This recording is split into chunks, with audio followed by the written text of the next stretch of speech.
গত 2-3 দিন ধরে দেখছিলাম যে বেশ কিছু F-15 F-35 সেগুলো ইরানের ভেতর ঢুকে যাচ্ছিল। এর মধ্যে বেশ কয়েকজন যারা পাইলট তারা ইজেক্ট করতে বাধ্য হয়েছিলেন, তারপরে হেলিকপ্টার ঢুকেছিল খুব নিচু দিয়ে তাদেরকে উদ্ধার করতে। তার মানে আমেরিকা চেষ্টা করছিল শেষ মুহূর্তে ঠিক ইরাকের মতো আফগানিস্তানের মতো সেনা ইরানে ঢুকিয়ে দিয়ে তাদের ওপর একটা প্রেশারাইজ করতে। এবার আমেরিকা কি করবে? শেষ পর্যন্ত কি সেনা প্রত্যাহার করে নেবে? তার ন্যারেটিভটা তৈরি করবে, শান্তির জন্য আমরা পিছন পায়ে হাঁটলাম। এবার এবার একটা জিনিস বুঝবেন, দুটো লোকের মধ্যে মারপিট হচ্ছে, একজন আরেকজনকে মেরে মুখ চোখ ফাটিয়ে দিচ্ছে, আরেকজনে চালিয়েছে, তখন তারও একটু কান টান মুখ চোখ ফেটেছে। এবার যে পেছনে শান্তির জন্য হাঁটতে শুরু করলো, তার মানে ধরে নিতে হবে তার যাই ক্ষয়ক্ষতি হয়েছে কিনা, সে ক্ষয়ক্ষতিটায় তার ব্যথাটা অনেক বেশি হচ্ছে, তার জন্য সে পেছনে ফিরছে। একটা কথা জানাটা আমাদের সবার দরকার, সেটা হলো পিস টক তখনই স্টার্ট হয় যখন ভায়োলেন্সের বিরোধী, মানে ভায়োলেন্সের কাউন্টার হিসাবে এক্সট্রিম ভায়োলেন্স তৈরি করা হয়। আমাকে একটা লোক একবার একটা চড় মারলো, আমি তার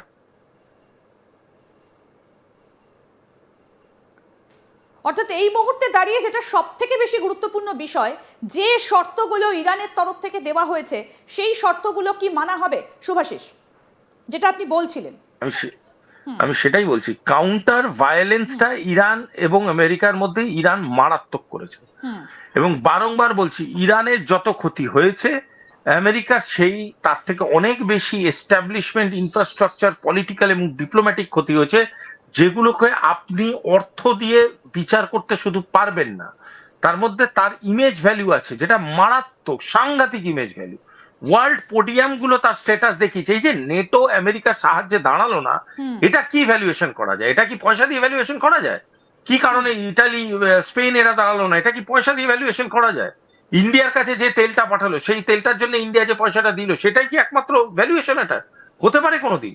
তার যে logical stand, political stand, diplomatic stand, emotional stand, intellectual stand, intelligence stand, এই প্রতিটা স্ট্যান্ডের ভ্যালুয়েশন যদি করেন, তাহলে নেট ওয়ার্থ অফ দিস টাসেলে আমেরিকা হেরে গেছে।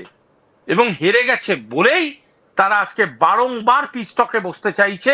এবং ইরান যদি চাইতো যে এই যুদ্ধটা না শেষ হোক, ইরান কিন্তু এই পিস্টকটাকে আরো ডিলে করাতে পারতো। ইরান করলো না, কারণ ইরান চায় তাদের মানুষরা সুরক্ষিত থাকুক। তার জন্য ইরান জিতে যাওয়ার পরেও ইরান পিস্টকে বসতে থাকলো, কারণ ইরানেরও যে ক্ষতিটা হয়েছে সেটাও ইরান জানে যে আগামী দিনে তাদের পক্ষেও একটা অর্থনৈতিক চাপ আসতে চলেছে, এবং সে কারণেই তারা পিস্টকটায় রাজি হলো। আদারওয়াইজ যদি আপার হ্যান্ড দেখেন, সেটা কিন্তু ইরানের অনেক বেশি than America at this point of time. ঠিক, আমরা 9টা পয়েন্ট নিয়ে আলোচনা করলাম, এবার আসবো 10 নম্বর পয়েন্টটা। সব থেকে গুরুত্বপূর্ণ যে পয়েন্টগুলো, তার মধ্যে 10 নম্বর পয়েন্টটা হচ্ছে আরো বেশি করে তাৎপর্যপূর্ণ। ইরান বলছে যে সব ফ্রন্টে তারা যুদ্ধবিরতি চাইছেন। শুধুমাত্র ইরান নয়, একই সঙ্গে লেবানন, সিরিয়া, তাদের কথাও কিন্তু এক্ষেত্রে উল্লেখ করা হয়েছে। সেটা কি সম্ভব? করতে হবে, করতে হবে। Peace cannot be in tits and bits. Peace হবে একটা সামগ্রিকতায়। পিস কোনোদিন হতে পারে না যে আমি আপনাকে 20% পিস দিলাম, বাকি 80% আপনাকে আমি ভায়োলেন্ট রাখলাম, মানে আমি কানের গোড়ায় শুধু মারবো না, বাকি সব জায়গায় আপনাকে পিটাবো। এটা তো কোনোদিন কোনো প্রসেস হতে পারে না।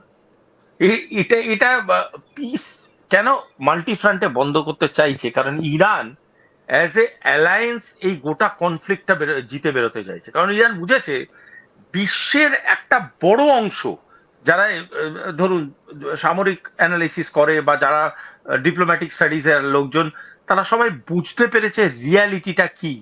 তারা বুঝতে পেরেছে তারা কতটা জিতেছে, তারা বুঝতে পেরেছে যে লড়াইটা তারা লড়েছে সেটা কতটা কনভিনসিং। এবং সেই কারণে দাঁড়িয়ে আজকের ডেটে ইরান কিন্তু এই গোটা প্রসেসটার মধ্যে পিস মানে কমপ্লিট পিস চাইছে, যেটা আমাদের ধরুন আমাদের সহজভাবে বুঝতে গেলে আমাদের স্বাধীনতার সময় যে পূর্ণ স্বরাজের একটা কনসেপ্ট, এই পূর্ণ স্বরাজ কোনো কোনো মানে পার্সেন্টেজ অফ কনসাইলেশন নয়, এটা পুরোটাকে আমার চাই, আমার পুরোটা চাই। এই পুরোটা চাই এর মধ্যে অবভিয়াসলি সেই দেশগুলো যারা ব্লিড করেছিল আমাদের জন্য, সেই দেশগুলোকে তো আমি চাইবো ইন্ডিপেন্ডেন্ট পাক। এবং বলতে পারেন এটা কিছুটা ইসরায়েলকেও ঈর্ষণীয় করে দেওয়া, যে ইসরায়েলও ভাববে যে এই দেশগুলো তো ইরানের সাথে ছিল, ইরান এদেরকে বাঁচালো, আমি তো আমেরিকার সাথে ছিলাম, আমাকে কে বাঁচালো? এটাও একটা সাইলেন্ট ল্যাঙ্গুয়েজ, একটা সাইলেন্ট ডায়ালগ। জায়গাগুলোর একটু অবস্থানটা একটু ম্যাপের মাধ্যমে দেখানোর চেষ্টা করি, যে কোথায় ইরান, কোথায় সিরিয়া, কোথায় লেবানন এবং কোথায় ইসরায়েল, যে শেষ যে 10 নম্বর পয়েন্টটা নিয়ে আমরা আলোচনা করছিলাম, এই হচ্ছে ইরান এবং পারস্য উপসাগরে ধার ঘেঁষে থাকা এই যে কুয়েত, বাহরাইন, কাতার, দুবাই, ওমান, ইউএই, সৌদি আরব, সবকটা দেশ ক্ষতিগ্রস্ত হয়েছে। কারণ ইরান যখন রিটালিয়েট করেছে, প্রত্যাঘাত করেছে, তখন এই দেশগুলো ক্ষতিগ্রস্ত হয়েছে। এবার আমরা যে দেশগুলোর কথা ইরান বলেছে এই চুক্তিতে, তার মধ্যে রয়েছে হচ্ছে লেবানন এবং সিরিয়া। কোথায়? এই হচ্ছে লেবানন আর এই হচ্ছে সিরিয়া। এই জায়গাগুলোতেও কিন্তু আমরা দেখেছি যে বিভিন্ন সময়ে ইসরায়েল অ্যাটাক করেছে, কখনো লেবানন, কখন সিরিয়া।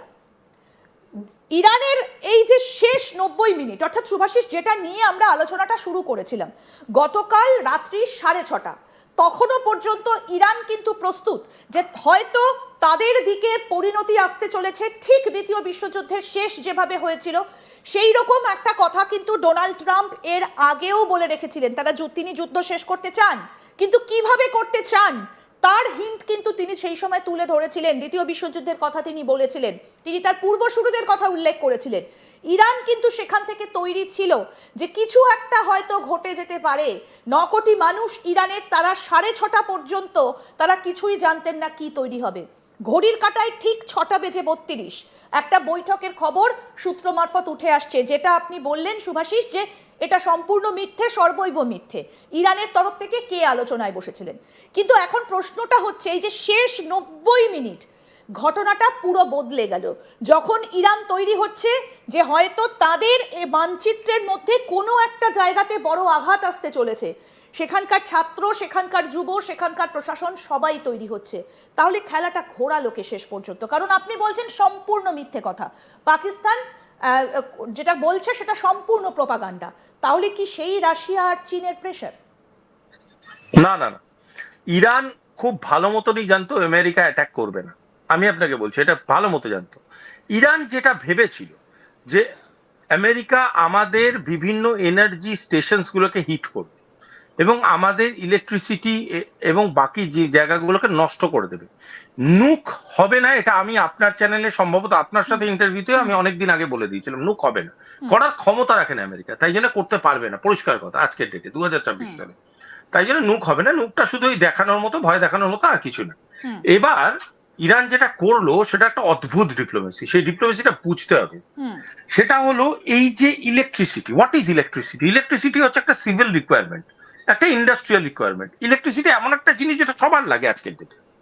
সেই ইলেকট্রিক হাবগুলোর আশেপাশে তারা তাদের জনসাধারণকে মানে ঘেরাও করে হিউম্যান চেইন বানিয়ে দাঁড়াতে বললো। কেন? এটা একটা অ্যাপিল তৈরি করলো সাধারণ মানুষের মধ্যে যে আপনারা দেশের স্বার্থে আজকে গিয়ে দাঁড়ান। কারণ তারা কি জানে যে যদি সেই জায়গাগুলো অ্যাটাক হয় তাহলে কিন্তু আমাদের সাধারণ মানুষ মারা যাবে, এবং এটা কাইনেটিক ডক্ট্রিন, গ্লোবাল কাইনেটিক ডক্ট্রিনের ভার্টিক্যালি অপোজিট। সুতরাং সেটা হবে না। তো আজকের ডেটে কি হবে, আজকের ডেটে কি হওয়া সম্ভব সেটা আপনাকে আমি বুঝিয়ে বলছি। আজকের ডেটে এটা হওয়া সম্ভব হলো যে ইরান একটা বার্তা গোটা পৃথিবীকে দিয়ে দিল যে আমাদের রেজিম নিয়ে যদি ডিসকমফর্ট থাকতো তাহলে আমাদের দেশের এত জনসাধারণ শুধু কি আমাদের দেশের প্রোটেকশনের জন্য দাঁড়াতো,